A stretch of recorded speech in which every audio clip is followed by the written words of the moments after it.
500 രൂപ തരും. ഇല്ല എടാ സ്ഥിതിയെ ഒരു 500 രൂപ തരടാ. എന്തിനാ പൈസ കള്ളുടിക്കാനല്ലേ? എടാ കള്ളുടിക്കാന്നല്ലടാ, എന്റെ മോളൊന്ന് ഹോസ്പിറ്റലിൽ കാണിക്കാൻ. എന്തിനാ നിങ്ങൾ ഇങ്ങനെ കളത്തിന് കണ്ടേ? ആ പെൺകുട്ടീനെയൊക്കെ വെച്ചിട്ട് കള്ളുടിക്കാനുള്ള പൈസ എടാ പറ്റണില്ലടാ, ഇത് ഉണ്ടെങ്കിൽ ഒരു 500 രൂപ ഉണ്ടാക്കി ഞാൻ പിന്നെ തരാം. നിങ്ങൾക്ക് 500 രൂപ മദ്യപിക്കാനല്ലേ? ഒരു ലിറ്റർ സാധനം ഞാൻ മേടിച്ചു തരും. അതിന് നിങ്ങൾ ഒരു പണി നിങ്ങൾ എടുക്കണം. എന്താണ്? എന്നും നിങ്ങൾ കുടിച്ചിട്ടല്ലോ അവിടെ വൈകുന്നേരം കിടക്കല്. നിങ്ങൾ ഇന്ന് കുടിക്കാതെ കുടിച്ച പോലെ അഭിനയിക്കണം ഇവിടെ നിന്ന്. എടാ വാങ്ങി തരില്ലേ?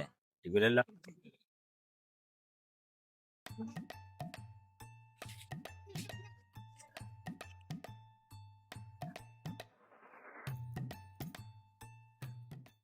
ആരാ അവനെ അടിക്കാൻ പൈസ കൊടുക്കണേ? പുതുശല്യ ചങ്ങ കമ്പനിക്കാരെ ഇവനൊക്കെ ഈ അവിടെ കൊണ്ടുപോയിട്ട്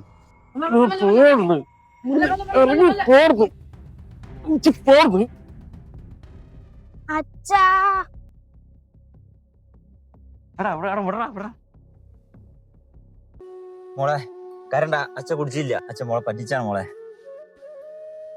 വിഷമിക്കണ്ട കേട്ടോ. ഞാൻ പറഞ്ഞ സാധനം